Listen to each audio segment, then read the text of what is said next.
Gracias, mi querido José Luis, y muy buenos días para todos nuestros amigos que están sintonizando en este momento la revista. 1 de cada 3 ticos podría sufrir problemas del corazón. La cifra realmente es alarmante. Si vemos la cantidad de infartos también, y es que hace unas semanas la familia del periodista Leonel Jiménez comentó que había sufrido un infarto y que ahora se recuperaba. ¿Cómo se vive después de un infarto? Y también, ¿qué pasa si lo sufrí y no me di cuenta? ¿Existiera esa posibilidad? Estamos acompañados del cardiólogo, médico Alejandro Sanabria. Doctor, muchísimas gracias por acompañarnos. Muchas gracias, buenos días, gracias por la invitación. Doctor, ¿por qué tanto tico con problemas de corazón?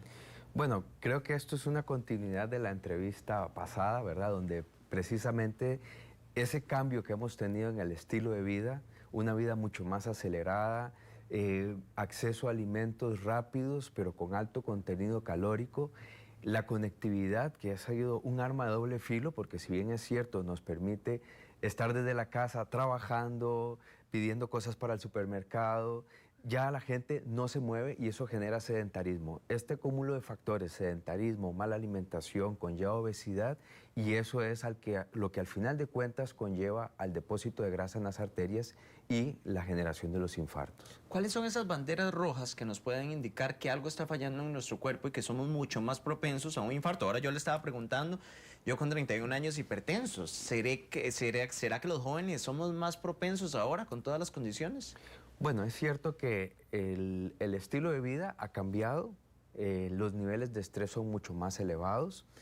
Sí es cierto también que hay una sensación de que es más detectado en gente joven por el hecho de que ya también los jóvenes somos un poco más conscientes de nuestra salud, nos controlamos más tempranamente y detectamos más tempranamente esos problemas, ¿no? Anteriormente, principalmente los hombres, no asistían al médico y se iban dando cuenta de que tenían problemas después de los 50 años. Hoy por hoy hacemos chequeos preventivos y nos damos más tempranamente cuenta de que padecemos de cosas. Pero definitivamente la hipertensión, la obesidad, el tabaquismo nos predisponen a poder tener esos factores de riesgo para desarrollar un infarto. Doctora, adentrémonos en el tema. ¿Cómo le podemos explicar a la gente que es un microinfarto y puede que yo lo haya sufrido y no me haya dado cuenta?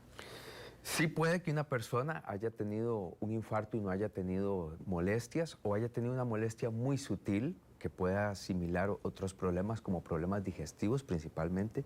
El término microinfarto, si bien es cierto, no existe desde el punto de vista médico, lo utilizamos más como para poder explicar a la gente un infarto pequeño que posiblemente no interfirió mucho en la función mecánica del corazón. Recordemos que el corazón es una bomba.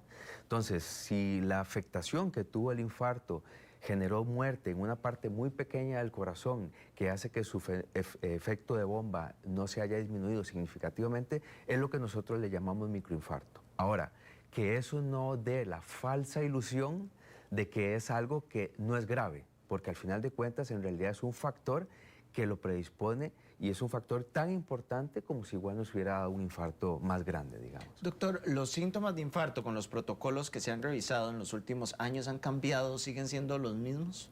No, los síntomas siguen siendo los mismos. Es cierto que hay una diferencia en género y en edad.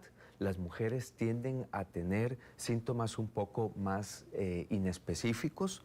Las personas con diabetes también tienden a tener síntomas diferentes a los usuales, que el usual es el dolor en el pecho, que la gente refiere, un dolor opresivo, como si le estuvieran apretando el pecho, que puede irradiarse a cuello, a mandíbula, a brazos, principalmente al brazo izquierdo, a la espalda, con sensación de sudoración, la gente suda frío. Esos son como los usuales. Las mujeres, como digo, generalmente pueden tener dolores que son más epigástricos, o sea, más como dicen en la boca del estómago, un ardor, ¿verdad? Incluso dolores abdominales pueden ser síntomas que no son usuales, pero que sí pueden representar un infarto. Doctor, si mi papá o mi mamá o incluso mi abuelo era cardiópata, ¿yo tengo algún riesgo? Claro, y eso es uno de los principales factores. Lastimosamente es de los que llamamos factores no modificables, porque la herencia, la carga genética que nos dieron nuestros padres es algo que no podemos cambiar, pero sí definitivamente hay genes que se heredan que predisponen bajo ciertas circunstancias a que se dé el depósito de grasa en las arterias que nos predisponen no solamente a infartos, sino a problemas cardiovasculares en general, llámese accidentes cerebrovasculares o lo que la gente llama como derrames, problemas de la circulación y los infartos. Normalmente nos centramos en prevenir el infarto, pero cuando ya sucede, no nos ponemos a pensar en cómo va a cambiar la vida de las personas. Cuando una persona llega a la casa después de estar en el hospital de que le dio un infarto, ¿qué es lo primero que debemos hacer, doctor? Bueno, lo primero que hay que hacer es conciencia de por qué sucedió el evento. Bien lo dice Albert Einstein, si queremos tener resultados diferentes, hay que hacer las cosas diferentes. La vida debe cambiar, definitivamente, porque si no se cambia la vida, si seguimos con ese estilo de vida, con esos factores de riesgo que nos llevaron a que tuviéramos este evento, tarde que temprano vamos a volver a caer en la misma situación que nos llevó ahora. Entonces, es recapacitar qué fue lo que nos llevó a esta situación. Nivel de estrés en el trabajo, sedentarismo, tengo malos hábitos de alimentación, fumo, bebo demasiado, ¿verdad? Son los factores que tenemos que recapacitar para ver cómo podemos modificarlos y así efectivamente evitar poder tener otro evento. ¿Hasta dónde se puede regresar a la normalidad después de haber sufrido un infarto? Bueno, definitivamente como hablábamos, ya la normalidad que esa persona tenía hay que tratar de que no sea, porque precisamente esa normalidad fue la que lo condujo a ese evento. Hay que ir hacia una nueva normalidad. Ahora, si lo que queremos hablar es de funcionalidad, es decir, poder hacer cosas, ir a trabajar, hacer actividad física, tener una vida, digamos, entre comillas, usual, eso es algo que se va a poder tener, pero claro, con las modificaciones respectivas. Tenemos que de una u otra manera poder renunciar a esa vida que nos llevó a poder tener este evento. Doctor, yo como entrenador lo veo, aquí a la gente la mandan a hacer ejercicio y nunca se le hace una prueba de esfuerzo, se le ponen a hacer a veces ejercicios donde tienen que hacer inclusive maniobras de valsalva, que tienen que retener el aire, no saben si son hipertensos y después se puede desatar una crisis en el corazón. ¿Por qué es tan importante ese chequeo y por qué no se deben hacer algunos ejercicios que están totalmente contraindicados para personas con problemas de corazón? Bueno, eso que mencionas es muy importante y aquí tocamos algo que es fundamental en el seguimiento de una persona después de un infarto y es el abordaje multidisciplinario. No estamos hablando solamente de la atención cardiológica, sino que hemos hablado de que esa persona necesita educación en cuanto a la alimentación y necesita educación en cuanto a la cantidad y el tipo de ejercicios que puede hacer. El ejercicio es fundamental en una persona después de un infarto, pero como vos bien lo mencionás, después de una asesoría, hay que determinar cuáles son los rangos de intensidad que esa persona pueda tener y ir teniendo un escalonamiento lento y progresivo en cuanto a la intensidad del ejercicio, pues claramente el corazón después de un evento y dependiendo del tamaño del infarto, la capacidad que tiene de tolerancia al ejercicio queda reducida y va a poder llegar a recuperarse, pero es un proceso que es lento y que debe ser supervisado. Nosotros le llamamos a esto un proceso de rehabilitación cardíaca, que usualmente es en compañía de fisiatras, terapistas físicos, personas entrenadas para educación del deporte en este tipo de eventos, que van supervisando, por lo menos durante los primeros 3 a 6 meses, de cómo deben hacerse ejercicios supervisados para que una persona después de un infarto pueda reincorporarse a tener una actividad física usual. ¿Qué pasa si me doy un infarto o si incluso soy una persona que tiene colesterol y triglicéridos y no los logro bajar con nada? ¿Hasta dónde la medicación y las estatinas, que son lo que se utiliza normalmente para el colesterol, pueden ayudar a la persona o más bien pueden hasta perjudicar a la salud del corazón? Claro. El problema del colesterol, que como vos bien lo mencionás, es pivote en el desarrollo de esta enfermedad, porque se ha llegado a pensar que si no hay colesterol, posiblemente la enfermedad no se va a desarrollar. Nos hace o ha llevado a la ciencia a desarrollar diferentes medicamentos cada vez más potentes para controlar el colesterol. Ya no hablamos solamente de estatinas, hablamos de otro tipo de medicamentos, algunos disponibles en el país, otros que todavía no están disponibles en el país, pero que posiblemente pronto lo lleguen a estar, que precisamente lo que hacen es controlar todavía más el colesterol. Pero aquí hay que tener en cuenta que ningún medicamento actúa solo, ni para el control del colesterol, ni para el control de la presión. La alimentación es fundamental, porque no hay otra forma de que nuestro cuerpo obtenga grasa que no es por lo que comemos. De manera que si no modificamos bien la alimentación, no nos supervisamos bien en cómo debemos alimentarnos, el efecto que van a tener los medicamentos en el colesterol y en nuestro cuerpo va a ser mucho menor. Ahora, doctor, normalmente a los ticos cuando nos da o les da un infarto, espero que nunca me dé, pero cuando ocurre un infarto o una hipertensión ya muy severa, lo incapacitan. Pero el estrés es uno de los causantes que usted estaba señalando, pero se vuelve el mismo estrés del trabajo. ¿Cómo podemos pedir una reubicación? En algunos casos es necesario después de sufrir un infarto. Sí, en algunas cosas es necesario, pero como bien lo decía el filósofo español José Ortega Basel, somos nosotros y nuestras circunstancias. Es decir, los factores dependen. Algunos son circunstanciales y otros son propiamente dependientes de nosotros. Las reubicaciones pueden ser necesarias, mas no es el único factor al cual tenemos que prestarle atención o gastar energía. Definitivamente, si el nivel de estrés que tenemos en nuestro trabajo es lo suficiente que nos motiva a tener que cambiar, habrá que hacerlo. Pero muchas veces lo que hay que es concentrarse en aquellas cosas sobre las cuales podemos tener control y cuáles no. Definitivamente lo que nuestros compañeros hacen, lo que nuestro jefe hace, es algo sobre lo que nosotros no tenemos control. Al final de cuentas, enfocamos mucha energía en eso que no podemos controlar, como decís vos, el nivel de estrés, la carga de trabajo que me exigen, y dejamos de lado lo que realmente podemos controlar, que es, como te decía, la actividad física, el ponernos un buen balance vida-trabajo, el tratar de modificar la alimentación, eso es mucho más efectivo. Así que la reubicación, algunas veces hay que plantearlas, pero la gente le da mucha importancia a eso del tema del trabajo y definitivamente podrán poner a esa persona a no hacer absolutamente nada en una oficina aislados de toda la realidad que está ocurriendo en la empresa, que si no le da importancia a los otros factores, igualmente vamos a terminar en un evento. Doctor, y después de un infarto, ¿hasta dónde es cierto que a esa mamá o a ese papá no se les debe dar problemas, no se le debe pegar sustos, no deben tener pues emociones muy fuertes? ¿Hasta dónde se debe controlar eso? Porque la vida está llena de emociones, definitivamente. Totalmente. Y caemos al mismo tema que hablábamos previamente, ¿no? Los problemas no los vamos a poder evitar. Lo que sí vamos a tener que trabajar, y esta es otra arista importante en el manejo de una persona después del infarto, que posiblemente y muchas veces necesita de atención psicológica, es cómo reaccionamos ante las situaciones. Es decir, los problemas no los podemos evitar. No podemos decir que vamos a aislarnos en una nube de circunstancias que ocurren a nuestro alrededor. No podemos evitar que a nuestro hijo le pase algo, no podemos evitar que salgamos a la calle y nos choquen el carro. Lo que sí podemos controlar es cómo vamos a reaccionar ante esa situación.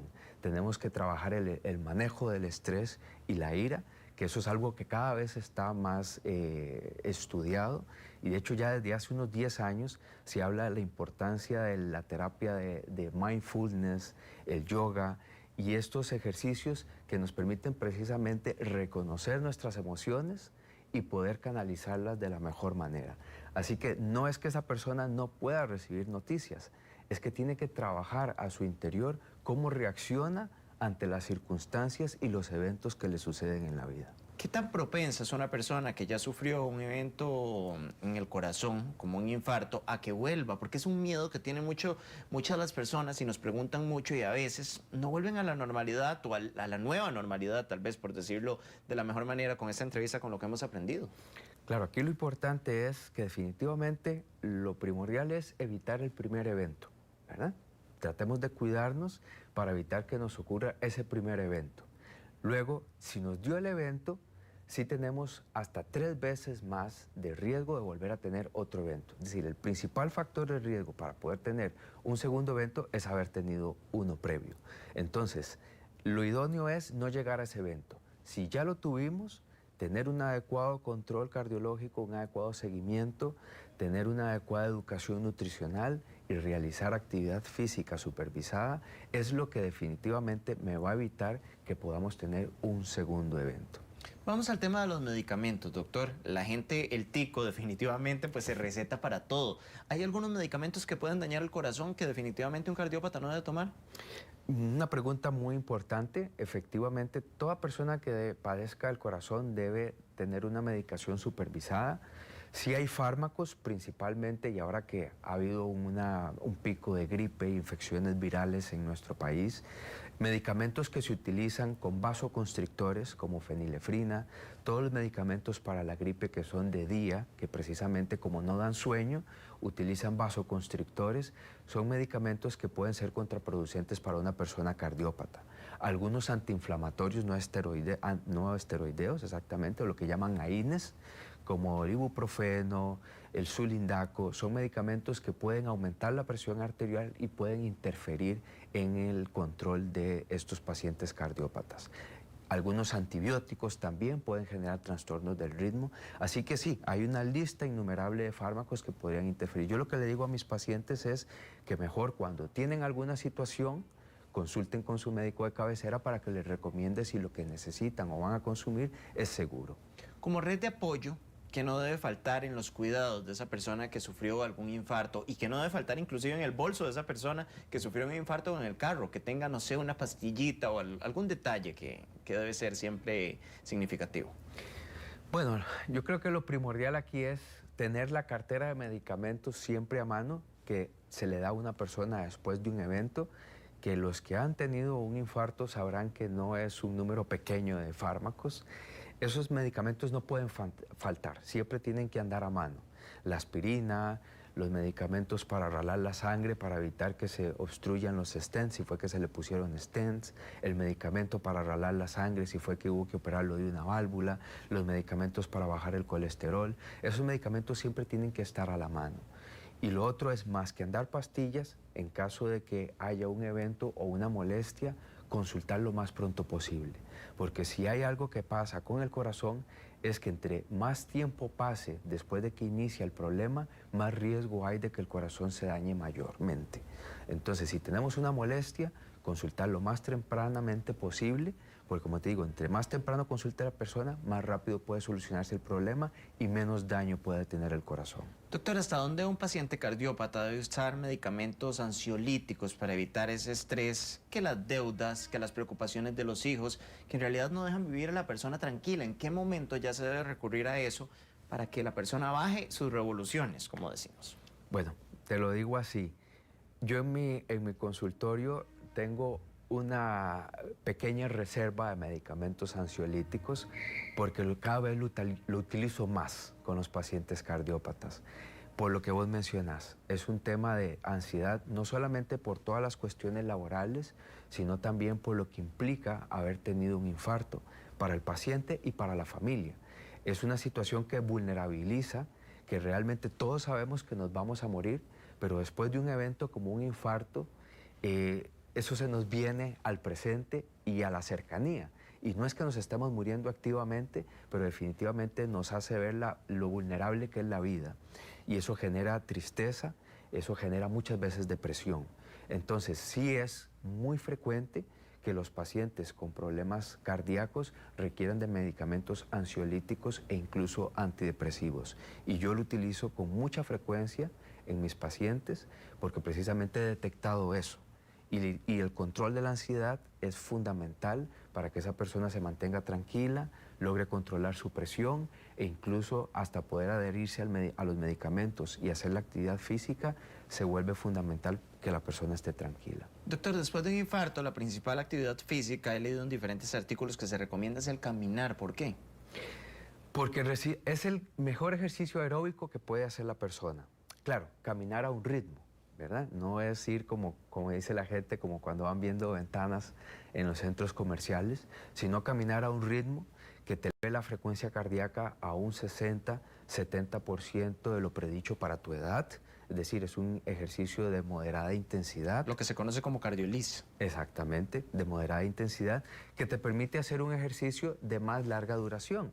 Porque si una persona sale, por ejemplo, a correr, y corre y en 200 metros gasta toda la energía, no hizo un poquito de resistencia, pero no hizo ejercicio que beneficie al corazón. Entonces, la caminata definitivamente es algo que te permite hacer un ejercicio a una intensidad moderada durante periodos de tiempo más largos, 20, 30 minutos, que es lo que una persona que tuvo un padecimiento del corazón requiere y necesita. No sé si estoy en lo correcto, si la fórmula todavía se utiliza igual, pero el 220 menos la edad por 0.70 nos va a dar los latidos del corazón correctos para que una persona camine. Exactamente, el 220 menos la edad es un aproximado a cuánto es el 100% de la frecuencia cardíaca de esa persona.